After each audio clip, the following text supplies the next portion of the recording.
jadi pandu hidupku. Indonesia kebangsaanku, bangsa dan tanah airku. Marilah kita bersatu, Indonesia bersatu. Hiduplah tanahku, hiduplah negeriku, bangsaku, rakyatku semuanya. Bangunlah jiwanya, bangunlah badannya untuk Indonesia Raya. Indonesia Raya, merdeka, merdeka, tanahku, negeriku, aku cinta. Indonesia Raya, merdeka, merdeka, hiduplah Indonesia Raya.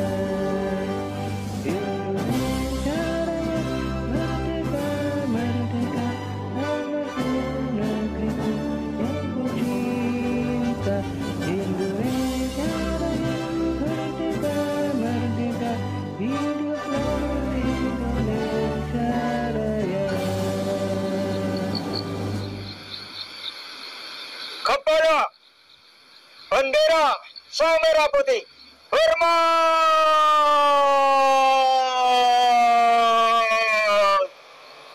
Hormat. Tegak. Tegak.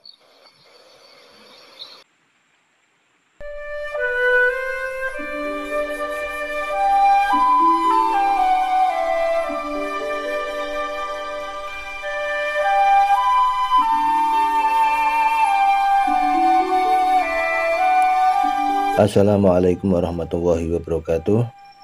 Selamat sore, salam sejahtera untuk kita semuanya. Teman-teman, dulur-dulur, semoga pertemuan kita pada kesempatan kali ini membawa berkah keberuntungan bagi kita semuanya, ketiban rezeki yang nomplok, rezeki yang datangnya tanpa diduga dan disangka. Wa yarzuqhu min haitsu la yahtasib. Nah, seperti itu. Nah, teman-teman yang dimuliakan oleh Allah Subhanahu wa taala, ini kami mendatangi sebuah lokasi yang menurut koresponden kami menginformasikan bahwa ini adalah kawasan petilasan Patih Gajah Mada, atau yang populer disebut Lembah Modo. Nah, seperti itu. Maka kami coba untuk mendatangi tempat ini berdasarkan informasi dari koresponden kami tersebut. Lalu kemudian sebelum kami mengadakan perekaman tempat ini, kami tadi sudah melakukan meditasi khususiyah, berinteraksi dengan sahabat-sahabat kami yang berada di dimensi lain.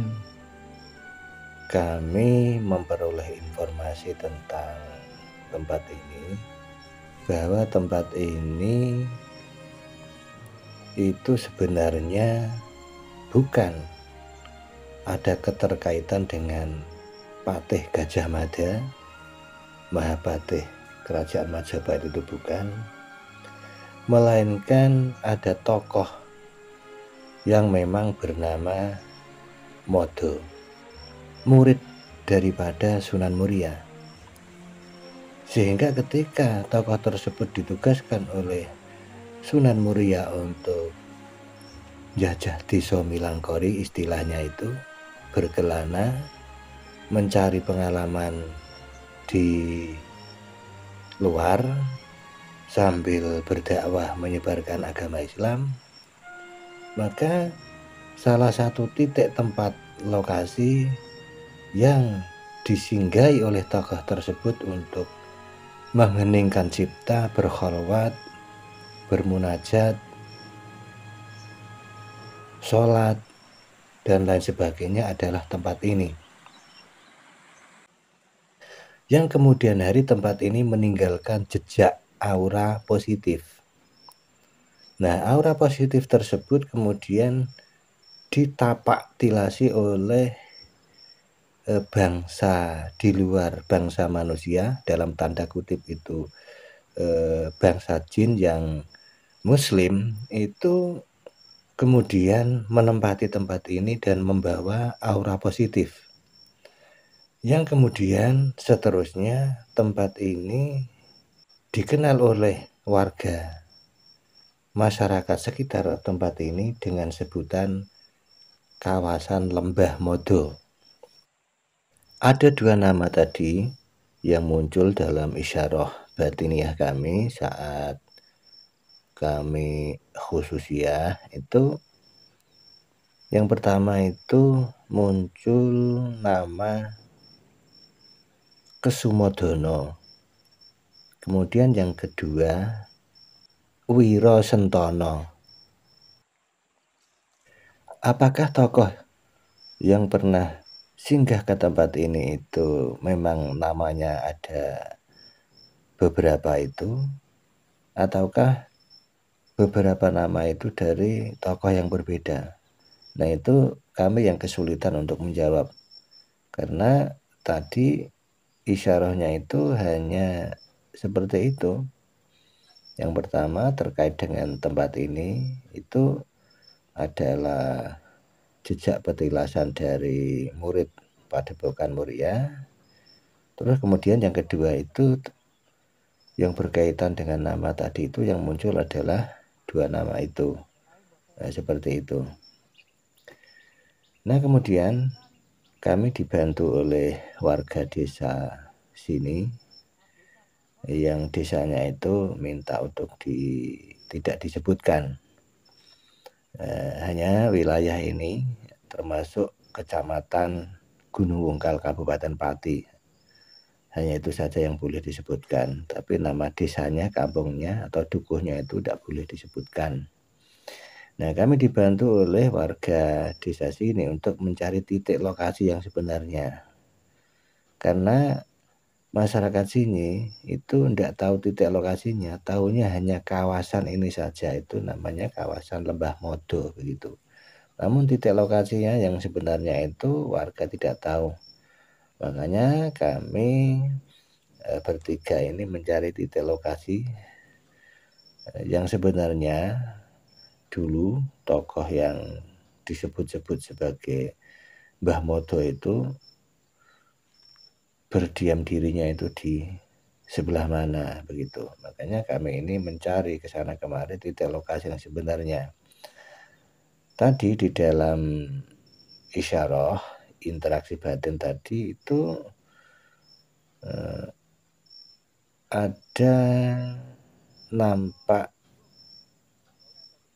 seperti pohon, kalau orang kampung menyebutkan itu wet jaranan, atau mungkin dalam istilah daerah lain itu mungkin disebut pohon kudo.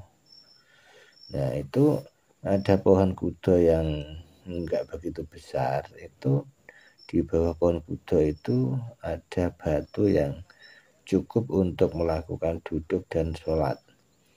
Nah, kami mencari itu pohon kudo dan juga batu yang agak gepeng itu. Namun kami kesana kemari itu belum menemukan. Makanya kami meminta tolong untuk mencari titik lokasi yang sesuai dengan gambar tadi itu, gambar yang muncul di dalam batin itu, pohon kudo dan batu. Itu kami minta tolong kepada warga desa sini untuk mencarinya begitu. Ya, mudah-mudahan nanti secepatnya itu warga desa sini yang bersama dengan kami ini itu segera menemukan. Dan memang ya pesannya itu tidak boleh itu di syuting itu si wajahnya itu warga desa sini itu. Ya kadang-kadang sih terkena sedikit-sedikit, tapi ya tidak mengapa, yang penting wajahnya tidak jelas. Begitu. Nah teman-teman, jadi kami tadi sudah memberi isyarah kepada warga sini untuk mencari pohon kudo dan batu, karena di situ tadi itu yang muncul dalam isyarah batin itu pohon kudo dan batu. Nah kami mensinyalir, menduga sementara itu ada di puncak itu, yang tanah agak seperti bukit itu, bukit kecil ya, kami mensinyalir di situ. Ya, tadi ini warga kami minta tolong untuk besok pagi, karena ini kan udah sore, waktunya habis asar ini. Nah besok pagi kami minta tolong untuk menyisir mulai dari puncak itu, bukit kecil itu, sampai ke bawah, karena bawahnya ini kan sungai itu. Ya semoga nanti bisa diketemukan titik lokasi di mana tokoh yang disebut Mbah Modo itu berkholwat, menyepi menyendiri, mengheningkan cipta, bermunajat kepada Allah Subhanahu wa taala pada kala itu. Ya demikian teman-teman rahimakumullah terkait dengan tempat ini, yang sebenarnya tadi di depan telah kami sampaikan bahwa sesuai informasi dari koresponden kami dari wilayah Kecamatan Gunung Wungkal, yang jelas bukan dari desa ini, koresponden kami itu menginformasikan bahwa di kawasan desa ini ada titik lokasi keramat yang dikeramatkan oleh warga dengan sebutan kawasan Mbah Modo. Dan kemudian tadi kami telah mengadakan khususiyah interaksi batin, dan hasilnya seperti yang telah kami ceritakan di depan. Tentang benar tidaknya apa yang kami peroleh dalam isyarah batin itu kami tidak bisa memastikan. Bisa saja isyarah yang kami terima itu adalah informasi dari sahabat-sahabat kami yang hidup di alam dimensi lain, dalam tanda kutip itu jin, bisa saja. Atau sebaliknya, bisa saja itu memang isyarah dari beliau, tokoh yang disebut Mbah Modo itu. Karena perbedaan antara isyarah dari jin dengan isyarah dari wali itu beda-beda tipis sih, hampir mirip. Kalau tidak hati-hati itu malah bisa tertipu. Makanya orang yang terbiasa dengan meditasi, dengan interaksi batin atau yang sejenisnya itu, kalau tidak betul-betul hati-hati itu bisa tertipu. Makanya setiap kali kami menyampaikan tentang hasil isyarah itu pasti kami ikut sertakan kesalahan. Setiap kesalahan, semua kesalahan itu berasal dari kebodohan kami sendiri. Seperti itu. Nah teman-teman rahimakumullah, jadi informasinya seperti itu terkait dengan tempat ini. Teman-teman rahimakumullah, demikian apa yang kami sampaikan terkait dengan tempat ini. Apa yang kami sampaikan tadi, jika sesungguhnya itu salah, ya kesalahan itu mutlak daripada kelalaian, kebodohan kami sendiri. Namun seandainya apa yang kami sampaikan tadi itu kok delalah sedikit ada kebenarannya, ya kebenaran itu mutlak sejatinya berasal dari Allah Subhanahu wa taala. Sekian, wallahul muwaffiq ila aqwamit thoriq. Wassalamualaikum warahmatullahi wabarakatuh. Salam NKRI tetap jaya, Jawa digowo, Arab digarap.